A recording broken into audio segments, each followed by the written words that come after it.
জ্ঞানেশ কুমার যেদিন এই 12টা রাজ্য এবং কেন্দ্রশাসিত অঞ্চলে এসআইআর এর নির্ঘণ্ট ঘোষণা করেছেন বৈশ্বনাথ দাস সেদিন স্পষ্ট জানিয়েছিলেন এসআইআর এর মূল উদ্দেশ্য হচ্ছে একটা যোগ্য ভোটার বা বৈধ ভোটার যেন বাইরে না থাকেন, একটা অবৈধ ভোটারের যেন ঠাঁই না পান, এইটা নিশ্চিত করতে। সেই এসআইআর করছেন বলে তাকে ইমপিচ করার রাস্তায় আপনারা হাঁটতে চাইছেন?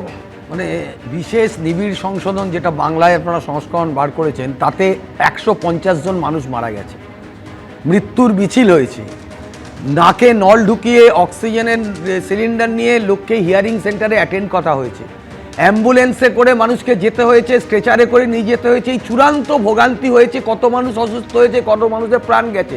এমনকি যিনি বিএলও আত্মহত্যা করেছেন তার সুইসাইডিয়াল নোটে লেখা ছিল আমার মৃত্যুর জন্য ইলেকশন কমিশন দায়ী, যেটা আত্মহত্যার প্ররোচনার ডাইরেক্ট অ্যালিগেশন।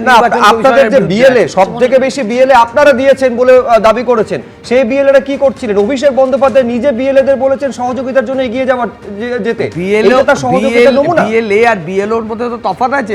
বিএলএ এর কথাই বলছি, সাংঘাতিক বিএলএ এবং বিএলএ টু এরা তো ছিল, এরা তো রয়েছে একেবারে এই ভোটারদের সহযোগিতা করার জন্য, এরা তো আপলোড করতে পারবে না, এই সিস্টেমে আপলোডটা তো বিএলওদেরই করতে হবে যারা অফিসার।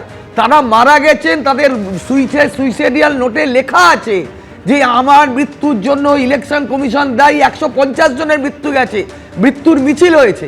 আজকে সুকান্ত এত কথা বলছে, যখন নো কনফিডেন্স আনে বিভিন্ন সময় বিভিন্ন রাজ্যের রাজনৈতিক দল বিভিন্ন বিধানসভায় লোকসভাতে, তখন সবাই জানে যে এই নো কনফিডেন্সে যদি ভোটিং হয়, কিন্তু তার ফলে এটা ইমপিচমেন্ট এই কারণে যে এই যে অন্যায় হচ্ছে বাংলার বুকের থেকে মমতা ব্যানার্জি দিল্লিতে তার বিদ্রোহী কণ্ঠে তিনি এটা ঘোষণা করেছেন যে আমরা এর প্রতিবাদ করব। এইভাবে এসআইআর এর কারচুপি করে মহারাষ্ট্রের নির্বাচনকে ফার্স করা হয়েছে, বিহারের নির্বাচন ফার্স হয়েছে, দিল্লির নির্বাচন ফার্স হয়েছে, এই যে হরিয়ানার নির্বাচনকে কারচুপি করেছে।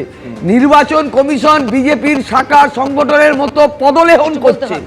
এই কথাটা জোরালো কণ্ঠে, দীপ্ত কণ্ঠে বাংলার বিদ্রোহী কণ্ঠ মমতা ব্যানার্জি ভারতবর্ষের এতে তুলে ধরেছেন। ওরা আমাদের করতে পারে, কিন্তু বাংলার মানুষ সেটা দেখছে, দেশের মানুষ দেখছে কে বিদ্রোহ করতে পারে। আরে আপনি জানেন না সরকারে নেই একবারও যে যারা বিরোধী রয়েছে তাদেরকে কোর্টে গেছে, গর্ব হওয়া উচিত মমতা ব্যানার্জির জন্য। আরে আপনি আপনারা নিয়ে রাখেন, এই এটা গর্ব হওয়া উচিত, করবেন না নিজের দলের পরিচয় এই স্টেট মমতা ব্যানার্জির জন্য। কথা শুনুন, আমার প্রশ্নের উত্তর হচ্ছে সুব্রজিৎ, বিরোধীরা কি কোর্টে গেছে? বিহারে নির্বাচন হয়ে গেছে প্রায় 3 মাস, কোর্টে যায়নি কেন? ওরা খালি ওই সোশ্যাল মিডিয়ায় কেন বিরোধীরা কোর্টে যায়নি? বিরোধীরা কোর্টে গেছে, কাল হিয়ারিং রয়েছে, কাল হিয়ারিং আছে, তৃণমূলের করা মামলা কোর্টে গেছে। আমার তো প্রশ্নটাই মামলা পেন্ডিং আছে, জানেন না আপনি? আচ্ছা, এরপরে দ্বিতীয় প্রশ্ন হচ্ছে এই যে কিছুদিন আগে মাননীয় এখানকার যিনি চিফ কমিশনার মনোজ আগরওয়াল বলেছেন যে এই যে 140-50 যাদের যাদের নাম হচ্ছে তাদের পিএম রিপোর্ট এবং সেটা নিয়ে কমপ্লেন নির্বাচন কমিশনের কাছে রিপোর্টটা দায়ের করা হয়েছে। উত্তর হচ্ছে না, কটা হয়েছে 0। অর্থাৎ এই একই ব্যাপার, তৃণমূল লাশের রাজনীতি মমতা ব্যানার্জি। আমি এখানে শীর্ষেন্দু সিনহা রায়ের কাছে আসবারই বলতে, শীর্ষেন্দুদা একেবারে মুখ্য নির্বাচন কমিশনার কার্যত রাজনীতিবিদদের কামানের সামনে পড়তে হচ্ছে, এইটা প্রথমবার দেখা যাচ্ছে এমনটা নয়। দর্শকদের স্মরণ থাকবে যে মুখ্য নির্বাচন কমিশনার যখন টিএন সেশন ছিলেন রীতিমতন তাকে সমালোচনায় বিদ্ধ করা হতো, একেবারে সেশন ভার্সেস নেশন এই জায়গায় পর্যন্ত গেছিল।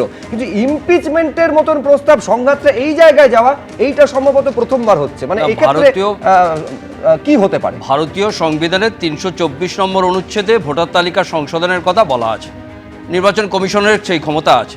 কিন্তু ইলেকশন কমিশনের মাধ্যমে যেটা যে ইমপিচমেন্টের কথা বলা হচ্ছে সেটা সুপ্রিম কোর্টের বিচারকদের অপসারণের পদ্ধতির অনুকরণ, একদম একই। কারণ এটা একটা দীর্ঘ এবং কঠিন প্রক্রিয়া।